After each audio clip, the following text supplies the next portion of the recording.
What an amazing close to an epic, incredible, immense journey. I just want to thank Chobra for joining us to provide commentary during the awards ceremony. And since I'm in his spot, I'll say thank you quickly. Fantastic and great translations. Guys, we are going to take a quick break. Stay with us. When we return, we'll break down Samsung White's triumphant finish and talk with one of our winners. We will try to sing their praises. We couldn't possibly do it as well as Imagine Dragons could. Stay with us. The World Championship coverage continues right after this.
Welcome back, ladies and gentlemen. Wow, what an event. I just want to say congratulations once again to Samsung White. We've had just about enough time to catch our breath. We're not finished yet. We're going to talk a little bit about the series, talk about some of the players more in depth, and also look back to our favorite moments from the rest of Worlds, including the group stages and the rest of the knockout stage. Let's quickly talk about Samsung White securing the World Championship title. They also managed to secure the fastest first blood of the entire tournament this series. They had the fastest average game time out of all teams in attendance. They also had the largest kill lead in a World Final Series. The records they have are absolutely astounding. Most team kills, highest assists. They've had the highest team KDA. We just want to spend some time celebrating Samsung White. Let's pull up some of those stats that we have just highlighted and maybe start with, Monte Cristo, Samsung White. They lived up to the hype. Dare I say it, for the first time? Well, not for the first time. Well, I suppose they weren't hyped up initially, but I mean, these stats are just ridiculous. Like back in the days of Champions Spring, they kind of came up and then never reached that peak again. So yes, I'll go with you. Since they've had hype. Since they've had hype. He'll agree with you, but grudgingly. Sounds like Monte Cristo. Yeah. All 5 players lead the role in KDA. It helps when you've got a 15-2 overall record, of course. But Freak, Kate, to chime in a little bit more on the team holistically. Yeah, I mean, overall, this is a interesting team stylistically. I think every team has their own style. It's their sort of their instinctive play, how they all play together. This is an early game team. They play aggressively. They look to win all their lanes. Dandy looks for openings all the time. His team is well set up to support him in this endeavor. Mata has some of the best warding ever, and look, like you know. Fans. And they're all great at interacting with their fans, of course. You know what? He's a world champion. He can do whatever the hell he wants. And none of the rest of us are allowed on camera unless we're talking. And calling them an early game team almost gives them a little discredit. It's not like they fall apart late game. They're just incredibly broken early game. Like, they just destroy people early game. But late game, they're still obviously world class. They can take 30-minute, 35-minute team fights and just take the game. I feel like this is one of those teams where they are their own worst enemy actually applies, and it's actually truthful. If you look back at the tournament, they finished, what, 15-2? Basically had 2 losses and a whole lot of wins, and both those losses came to at their own hand, picking no wave clear. Yes, their enemies exploited that. Yes, their enemies played that well. No discredit to that, but they dug themselves a hole, and once they realized they've been beaten once, they put that fire back in there, and they immediately close out that next game in a convincing fashion. Right, both those losses were after they're 2-0 up in a best of 5, and they're like, all right, I think we can take it easy in this one. And then go, whoa, sorry, just kidding, let's try again. Yeah, I think there's something to say when a team's losses are always really close, and they kind of pick themselves into a hole, and all of their wins are crushing wins. So when I see a team, for example, like lose horribly and win with huge leads, I think they're inconsistent. When I see a team lose by really tiny margins and win by huge margins, I say, oh, they just had a couple bad, kind of unlucky games. No team, I think, ever on the world stage has made their opponents look as inferior as Samsung White has done to their opponents throughout the course of this World Championship. Yeah, and if we go back to and talk about SK Telecom T1K last year, they were a team that actually started quite slow. I mean, losing initially to OMG. Meanwhile, in this tournament, Samsung White came out, you know, with guns blazing, took their group without even a loss, and we kind of just saw them get even better from there. So SKTK, a little more of a hiccup, but I think White has been more dominant than last year throughout this tournament. I feel the same. I definitely feel the same. I think let's start to wrap up our talk about Samsung White the same way we started it. Talk about some of the individual players, maybe guys that stand out for each of us individually. Freak, who's your standout player from White, if you can pick one? Yeah, my standout is Looper. I talked about him. I jumped at the chance to get to talk about him in the pregame show. He's amazing. Highest KD at Worlds for a top laner. That is a rare sight, and he's done it. That is how damn good Looper is. His teleport plays you talked about at the very beginning of the tournament, Monty, they're very good. He brought in a bunch of new champions, 9 unique ones played. Still, he does have 1 death now on Kassadin, I suppose, but unkilled on Akali, incredible Kassadin play, bringing out assassins, things you don't expect him to play. Even his Singed was good despite having 1 loss here, and he's a fun player to watch. He breaks open what you think of the normal picks, says, here's how I'm going to do it instead. Great player overall for like a year and a quarter as a pro. You touched on that teleport point, and I really need to reiterate that. The zero hesitation on his teleports is what makes him the best, because he will just, every time one of his teammates shouts help, he'll TP, assess the situation, cancel him at the last second if he has to, or just come out with a beautiful like counter kill, 2 counter kills. He did that in the last game as well. Looper is just such a solid player. And I must emphasize the fact that he has the highest KDA. Top lane is historically the lane that gets screwed over the most. In 2v1s, you don't get support to ward for you as mid does. Generally, the jungler is not going to hold your hand top lane and ward for you as much as the jungler will ward for mid and bottom, because the jungler should generally be in like the mid side area. The fact that Looper can do this with almost like little to no help and potentially getting screwed over by the enemy jungler all the time, it's just ridiculous how good this guy is. While playing champions like Cass and Akali who can't do anything pre-6, and it's like, no, it's fine. He just teleports bottom. He gets a double kill. Yeah, like whatever, YOLO. Finals. You talked a lot about junglers. Dandy, come on, hit me up. What do you like? What do you dislike about him as in the jungle? Oh, wow. Like, I can't sing enough praises about Dandy, but I think the biggest thing is that he adapts to every situation. He's always aggressive, so he doesn't just, like, see a situation he's uncomfortable with and say, okay, I'm just going to play defensive this time. He always finds a way to play aggressive and make the first move. And like I was saying before, Samsung White creates opportunity, and Dandy's generally the one to do that. He goes in the enemy jungler, he deep wards, he says, okay, if their enemy jungler is not on this side of the jungle, then I can dive your mid lane. And he just does it. He always is 2 to 3 steps ahead of the enemy jungler, and that's why he just like babies them around and slaps them in the face like every single game. Yeah, interesting stat there. Part of 11 First Bloods, played 5 unique champions. His Rengar is undisputedly the strongest in the world. That Game 4 of that series demonstrates it. And White were banning out Rengar and Lisa in that series. Right, and remember too, 11 First Bloods, but they only played, what, 16 games? Yeah, 17 games. That's still pretty darn impressive. Yeah.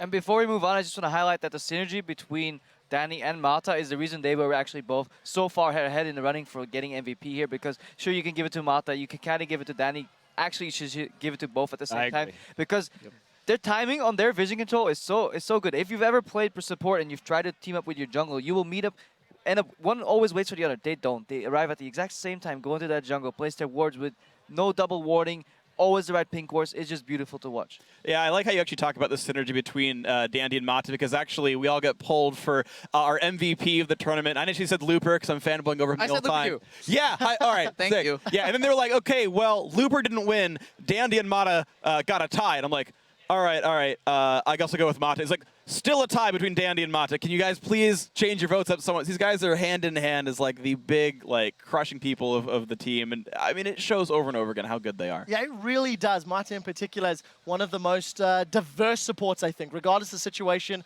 or the team comp, he always seems to have the same incredible impact. We will actually be having an interview with him shortly as the guys are getting set up. Maybe Crepo, share some more thoughts on Mata, and just, I know, let me see if I can paraphrase you correctly.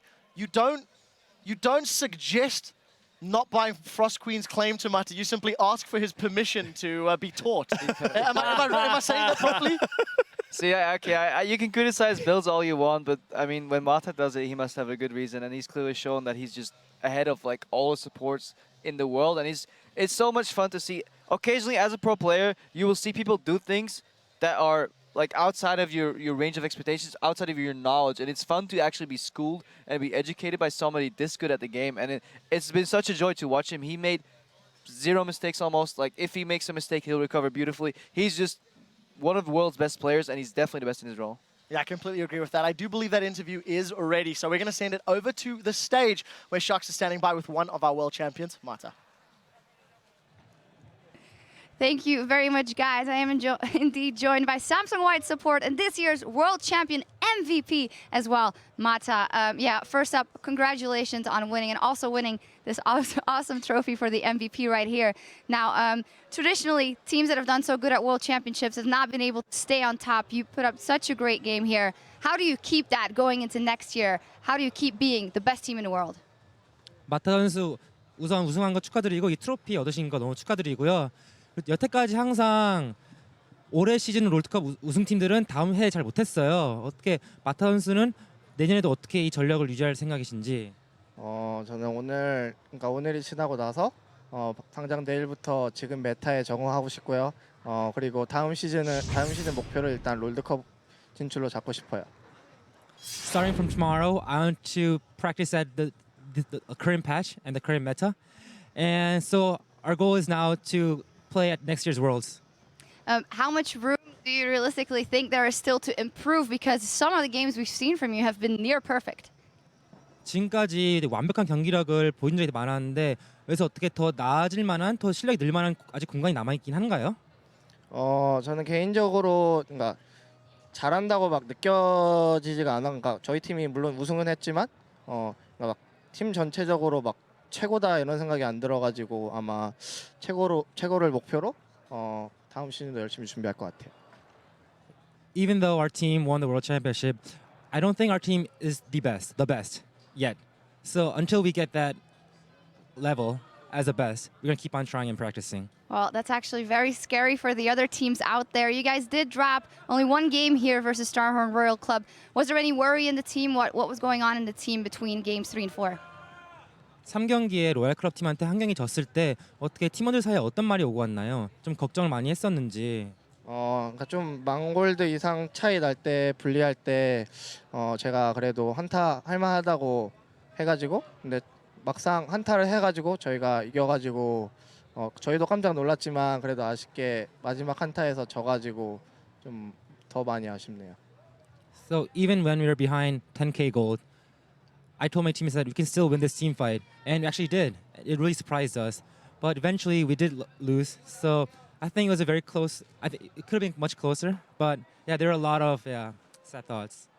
Well, in the end, it's a very happy thought. You guys are the world champions. And actually, throughout the weeks that I've talked to you and I've seen you, I've never seen you so happy as actually right now when you were running towards the fans and right in our shot. Is that finally the release after all that hard work for so many months? 그동안 마타 선수를 봐왔을 때 되게 침착하고 매우 차분한 모습을 많이 보여줬었는데 방금 전에 마타 선수가 저기 이제 팬들 사이로 이제 뛰어다니면서 악수하는 모습을 봤어요. 이제 어떻게 이제 우승하니까 이게 마타 선수의 참 모습인지. 그러니까 방송을 봤을 때 항상 좀 부럽더라고요. 이렇게 막 팬분들과 소통하는 게. 그래서 이번에 한번 다가가 봤는데 막상 그 손 내밀기 전까지는 좀 무안했거든요. 근데 막상 손을 내미니까 정말 진짜 행복한 것 같아요. 좀. So I always envied players who were really close to their fans. So when I was approaching my fans and I was like leaning my hand out, at first it felt really awkward. But then when my fans grabbed my hand, it felt really good and I was really happy. It was great. Yeah, it actually looked like a fantastic moment. Another fantastic moment. You said you went to watch football here in the stadium before. Now you got to be on stage with Imagine Dragons as the fireworks were coming out. What was that like? 예전에 이 경기장에 축구 보러 왔다고 하신 적이 있는데 이번에는 실제 무대에서 경기를 하셨고 이매진 드래곤과 같이 공연할 때 무대에 있었고 막 폭죽 터지고 엄청난 광경이었어요. 그 소감이 어떤가요? 좀 정신이 없는 나머지 이매진 드래곤스의 노래는 못 들었지만 폭죽을 터지는 하늘을 봤어요. 근데 하늘이 엄청 오늘따라 예쁘게 보이더라고요. So I didn't really actually hear the music that well. Like it was so like chaos up there. But I saw, with all the fireworks going on, I saw the sky and it was really beautiful and it was just a great moment. Yeah, it absolutely was. Congratulations, and congratulations once more on being the MVP of the World Finals. Thank you very much, Mata. And now let's kick it back over to the guys at the desk. Thank you very much, guys. It's fantastic hearing from Mata. And just before we highlight some of his stats, I do want to comment on something that Imp actually said in their post-game interview where he was, being thankful and super happy. The whole team was humble and thankful. But one line, props to Mata for covering up my mistakes. And it's something that we've been saying time and time again throughout this World Championship. Imp by himself is great. Imp with Mata is exceptional. And Double F, what do you think about something like that to comment, having that support? I know you feel strongly about playing with Afromu and how he helps you out in lane. Can you correlate? Not even just in lane. Like, I'm sure that Imp didn't just mean just in the game. There's so much meta, just like outside the game, attitude, mentality, just explaining what he thinks about the game and how you're going to play certain matchups, how you're going to play with the rest of your team. The fact that Imp is able to say, thanks for covering up for my mistakes is great. I think that's just the mark of a great team. Everyone covers each other's mistakes, and so then you end up looking like a perfect team when it's time for crunch time. But really, I don't think any of these players are perfect players of their role by any means. It's just they hide their weakness so well, it's impossible to just kind of get those cracks and figure out how to beat them. Yeah, and Mata was just, a well-deserved MVP award. And just some of his stats, he was placing 1.62 wards per minute. I've got my little Samsung ward right here in honor of Mata, but you can see his last 3 champions as well. Just coming out with an over 10 KDA in a tournament with this many games is pretty spectacular. But for me, what Mata is the best at is the lane swap. And the lane swap is the most complex strategic thing in League of Legends. There's so many different branching outcomes. And the way that he can create pressure on other lanes in a lane swap situation and still balance out and get his top laner ahead is absolutely extraordinary. And he does that while being part of a shot caller as well. So not only is he controlling what he's doing himself, he's probably guiding his teammates at the same time. If you look at his player cam, he is always talking in some way, shape, or form. So he's guiding his team, telling, okay, you're going to pull that lane right now. You're going to push that lane in a minute. I will be there. We're going to meet up and somehow get these wards deep in the jungle. Danny, you come over here. Danny's probably asking Mata to come as well. And it's having played that, having attempted that, and having failed so many times at it, it's really beautiful to see how well and how clean they're executing that. It's almost... You don't see any mistakes coming out of the early games in those lane swaps, except when they maybe get brawled or they get skirmished. But from like a strategic point of view, it is always awesome to see them play. Yeah, absolutely. Well, let's talk about one last player, the only member of the team who was not here last year. The mid laner that I like to say, no one expected to dominate. He was the mid laner that Samsung White needed They definitely deserved him. I mean, from the moment he stepped into the role replacing Dade, it just seems like White sort of accelerated and did a great job. Yeah, it worked out really well. It was a very smart role swap if you go back last year roughly to do that. And yeah, he is this consistent, well-performing mid lane machine who works in the entity that is Samsung White. Pushes his lane up, comes and joins the roams. He's almost always first out of his lane to go make plays elsewhere. And look, if you leave him to his own devices, he will solo kill you in lane. He will make the big flashy plays himself. And coming into this tournament, I had a really brief discussion with you off camera about like is Dandy or Pawn the better player, and I was suggesting that it was Pawn because his champion pool is so varied, because his styles of play are so numerous that he can fit any hole he wants. You heard him say that in the interview. He just tries really hard, focuses on what he needs to do for his team to win, and I think he's a really good embodiment of that. That he fits whatever mold is there,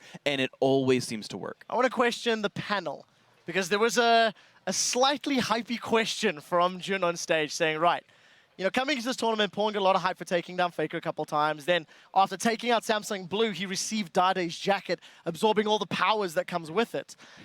Is Pawn in the running for best mid laner in the world only with his team or on his own merits? That's my question to the panel. Let's start with Double if you've got... I think it was, first off, I just think it was more Dade trying to get his jacket to absorb some of Pawn's skill. And the other thing I want to say he wanted it at the chair at Worlds. Pawn and Dandy worked really well together, I think, because they both adapt so well. Even in an interview, Pawn said, I know when to play aggressive, I know when to play defensive. It was kind of a bland answer, but it really does embody the way Pawn plays super well. This guy knows when he goes for solo kills, knows when to just get a CS lead and farm up on Orianna, for example, and knows when he needs to roam on like Fizz or Jace. He just has such a big variety of skills, and he seems to master it all. I've never seen him really mess up something spectacularly. He's so consistent, and he adapts to everything, so that's why he works well with Dandy. Yeah, for me, just in terms of taking a player in isolation without his team, I still think Faker is going to be the best. But he's certainly in a conversation for top 3. And for me, it's been so fun to watch this guy because I remember back when he was on the amateur team, MIG Blitz, and he was in Champions, and he was kind of a one-trick pony or two-trick pony on mid Ezreal and Fizz, and didn't have a very deep champion pool. And to see him go from that point to where he is now in about a year and a half has been really, really fun for me to watch as a caster. It's been really incredible, too. I was looking up on the player a lot more before this World Final, and his most played in Champions Summer was Orianna. About a third of his games over and over and over again, this utility mid laner. Very safe, very bland, but it's always going to be good. Hadn't played it at all until the very last game of Worlds. Oh, my Jace is banned out. I need another aggressive laner who can push all the time in roam. Guess I'll bring the Orianna back 17 games later. Like, doesn't have to rely on his most played from way back when. And again, it just shows this player can do whatever it takes to win time and time again. Diversification is something this team has done exceptionally well. We did briefly talk about Imp, but I think he deserves a little bit more focus here from us. He picked up the second most kills for an AD carry at 105. He very noticeably walked up to Uzi during earlier stages of the tournament and actually said to him, while transitioning to the stage, I think you're the best AD carry in the world.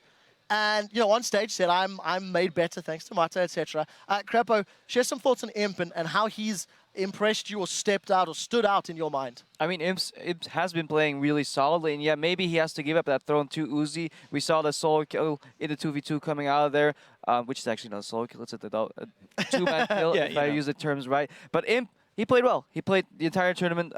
Good synergy with Mata, good synergy with the team. As an AD carry, sometimes you find yourself on another lane, like trying to farm or split push, and he's always in the right place at the right time. That actually shows when he plays Twitch. I think that highlights his game knowledge. He knows exactly when to stealth in, when to open up, and when you see that Twitch engage out of blue when nobody else expects it, that highlights for me a great AD carry because it shows that he understands exactly how far he can push it without getting caught. Well, I'm gonna bounce off your word highlight in particular because I do feel that sort of summarizes Samsung while we talked about the team, the individual players. They are your 2014 world champions here, crowned in Seoul, Korea. Of course, there are the flags on the desk. Compliments, of course, of Samsung. And, you know, I agree. I think the guys deserve a round of applause. Cheers to everyone sticking out. I want to transition to something else that we have been doing and something we want to celebrate as well. Is everybody enjoying the show at home? Earlier, we asked you on Twitter, what has been your favorite moment from Worlds? We also asked the analysts, and here's what some of you guys have been saying. First one's from @Sleepless2. C9 almost successfully pulling off the base rush versus Samsung Blue. I kicked my chair back while standing up and yelling at my monitor. Doublelift, I know you got something to say about this. Let's check the play first, and then you can chime in after it. Gonna get one down. Spirit's taking so low. They're gonna keep on this one. They're gonna go down. Go for it. He's gonna go low. Oh, doing a jump. Go for the what? They're up. They're up. They're up. They're doing it. They're doing it. They've cleared it. It's just absolutely insane. It just goes to show we're like the West really isn't that far behind of Korea. Just random thought. Just that split-second decisions like that and really tiny things can change the outcome of games. I mean, that Nexus was probably 1 or 2 seconds off from dying, and the fact that Cloud9 was able to make that decision is impressive. The fact that Samsung Blue was able to recover is even more impressive. I'm not so sure what I would agree whether they're like so far behind Korea or not. I do think behind the second and third team of Korea, maybe. The average level of gameplay has gone up at Worlds for everybody, including the West. But if you look at how far White was ahead of everybody else, Korea managed to produce one team every year that's just on a completely next level. Right, that's what I was going to say, is Korea's produced the single best team in the world 2 years running, but the rest of the field is definitely very close, and that's what I look forward to every single time of the World Championship is there that God team every time, and how does the rest of it play out? Because it's always close. The thing that boggles my mind is you have Cloud9 that's probably the best performing Western team here at Worlds. You have Alliance go do a perfect game against Najee White Shield, then lose to Kaboom in a matchup that, truthfully, they shouldn't have lost. You know, on paper and statistically going in. The World Championship has just had tons and tons of surprises. Everybody stepping up at different times. And, you know, White, they're 3-0 against Blue. That was exceptional itself. Right, let's get the next tweet and we can carry on talking. This one comes from @Christina. Says, my favorite and most heart-striking moment was in Fnatic lost just 1 hit away from victory. Freak, I know you enjoyed those Nexus rushes as well. So let's see the play. One of the big damage dealers, Going's gonna make it in. Peke's there. Here comes Cyanide as well on the end. They're focused on the Guardian Angel Lasagnas. Can Cyanide slip in as the spike runs this one? God. Will they be able to get it? Peke up from the Guardian Angel. A few more hits. Will this really happen? No, they didn't do it. Oh my God. They saved the Nexus. And I can't believe how close that was. So many things could have gone differently, just as the Cloud9 one. And I think that game would have meant they would have guaranteed a spot in the quarterfinals. Maybe they would have taken OMG's spot. They would have been the team to take down Shield. Maybe they could have beaten Oracle. Maybe they could have gone back to their final. Like, so many what-ifs for, like, a Rumble to going somewhere else or one more auto attack. Like, it sums up how close Worlds was this year. And also, if you step back and look at Fnatic, taking a game of Samsung Blue, also very surprising, extremely well executed, loads of single target spells, but then questionable play elsewhere. Fnatic traditionally doing so well on the international stage, but dropping the ball this year. Well, but that's what makes, you know, in a tournament like this, is that's consistency. You're going to have teams drop a game. It's extraordinary to have a team go through a tournament like SK Telecom K did in Champions Winter last year without losing a game. Like, that is virtually unheard of. When we have these group stages, it's very easy to drop a game, and it almost never happens that somebody's able to go through the entire way undefeated. But that's what sets you apart. That ability to make the most of those opportunities and just be that consistently good team. We'll have to see if some of the other Western squads can find some consistency before the next big international tournament.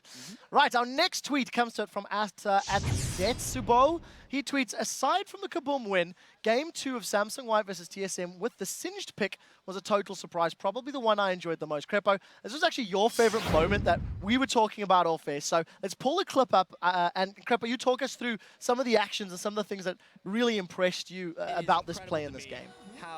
Yeah, basically, the beauty in this play was sometimes teams do something strategically that's just beyond my understanding. TSM actually initially invaded, and then White turned that around. Danny went all the way around, forced him off his blue buff, then went steal the enemy blue buff, went back to his blue buff. They somehow got teleport advantage as well. If you look at Dyrus, his TP is down right now. And then amazing, he feels forced to get his second buff here.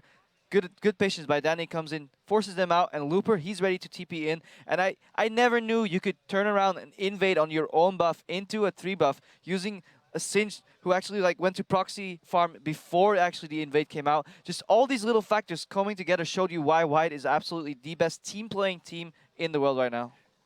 And while just at the end of the clip, we do see Pawn getting that 1v1 in Bjergsen. Only reason I want to highlight that is not only was the play and the teamwork fantastic, Pawn in an interview with Jat a little while ago was like, I really liked killing Bjergsen. He was very excited about that. I mean, Crepo, you're kind of a jerk. That was my favorite play, too. I really enjoyed that just because what I love the most about watching League of Legends is when we have a team that can do something that you've never seen before. That's the hallmark of truly great players, of truly great teams. There's no way they've been in this situation before. They think creatively so well on the fly, and they pull out a big, big team fight win like that. And that play actually made me like look back at Worlds last year and then think about like, is there a play like that? And yes, there was. There was SKT taking those 3 towers, 1 inhibitor with the elite spinaling, juggle, aggro, and just completely surprisingly well. There was nobody that thought you could take 3 towers and an inhibitor at 14 minutes. Not on a professional level, definitely not on a world stage. And every year there has been like this one play that just boggles my mind strategically. How can you achieve that? How can you think about that? And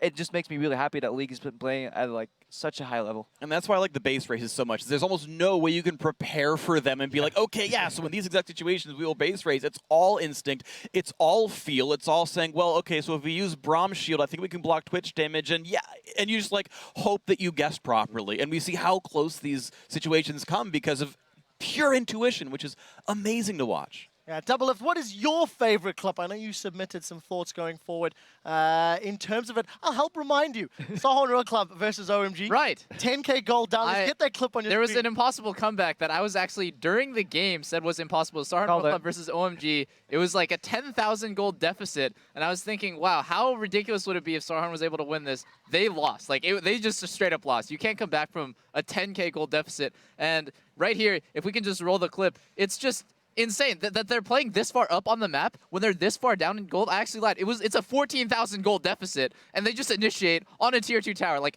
who dives aggressively when not only are you outnumbered, but you're down like 13,000 gold, and they managed to come back just from this single play alone. And the fact that Instinct managed to somehow survive that, like going down to 1% and then back up, is just absolutely insane. Yeah, Fiddle's one of the first champions I ever started playing, and it's fun to see him played better than I've ever seen him played before. It was great. Speaking of champions playing better than I've ever seen him before, I want to talk about Uzi's Twitch. His series against EDG was a series where Double and I were like, all right, Uzi's the best AD carry in the world. That's undeniable anymore. If we can pull that clip up. He gets a quadra kill against Edward Gaiman to keep them alive, basically. And he just manages to find a way to turn this fight around. Back jukes a hook, doesn't quite dodge it, but his team is built around protecting him. The Janna shields are on point. And the big hallmark of Uzi, the way I can tell it's Uzi playing, is he flashes in for kills for like an auto attack. Like, there's not even extra CC he can provide. His W is on cooldown, but he's like, it's enough. I could chase him down. And he's always right.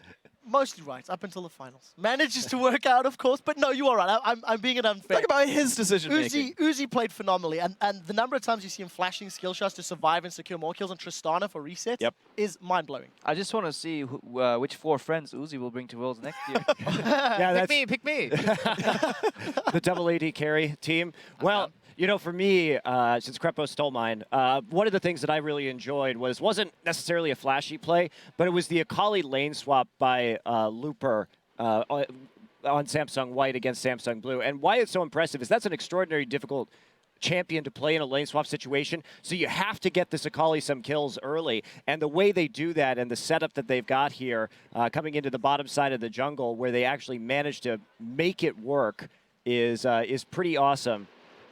And I guess we're not actually going to see any kills right there. Here we go. We're going to see a dragon. The highlights, yeah. It's the highlight of Looper's marathon, man. It's my favorite part of League of Legends, walking around the jungle and out-rotating your opponent without any kills whatsoever. I mean, this is the cool thing about his play around Akali. I think actually Akali is a little bit more level-based than gold-based. You can see this by looking at her builds. They're usually very utility-focused. She doesn't need items to crush, and then shows up and crushes. And I guess the whole point of that is just illustrating that despite Looper not being in lane getting CS, they still find ways to keep him relevant. Get the dragon, teleport down, get the double kill.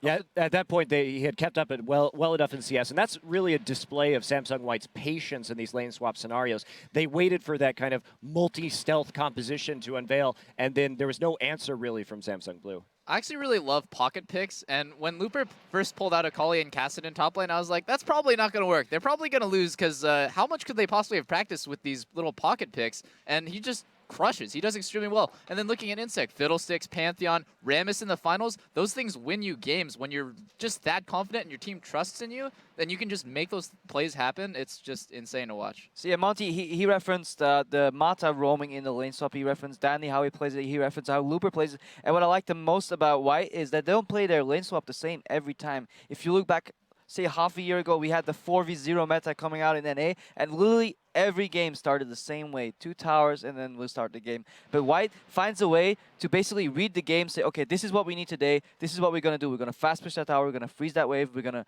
roam to the other side of the map. We're going to form and deny somebody off a turret. And they use all those different strategies in exactly the right cases, and they rarely, if ever, get behind from a lane swap.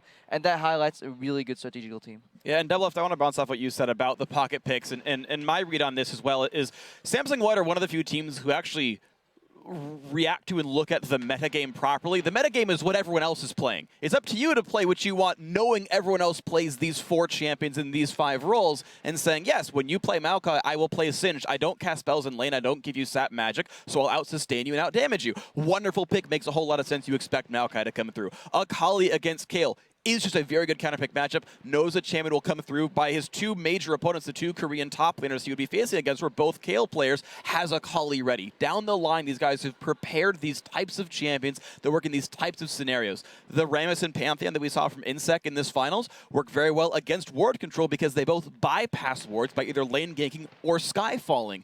They're reacting to the way they expect the game to play in front of them, have things ready for it, and that's why they're practiced. It's beautiful. It really, really is. Guys, thank you so much. And, thank you to everybody who wrote in. If you're not already, be sure to follow us on Twitter. We are at LoL eSports. Keep the conversation going. Use #Worlds. Celebrate our world champions and your favorite moments. Ladies and gentlemen, it has been an incredible journey. We would like to extend a special thank you to the cities that have graciously hosted us throughout Worlds. Taipei, Singapore, Busan, and of course, Seoul. You guys have provided the setting for an amazing experience that will soon not be forgotten.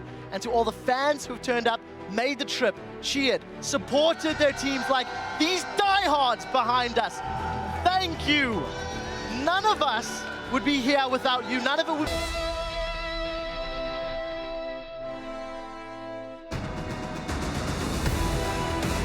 The teams are loading in, and the first World Championship game is about to go live. But they do have... What a shot! It's amazing to see because it is nearly flawless. He's got to let it go! The spot's over!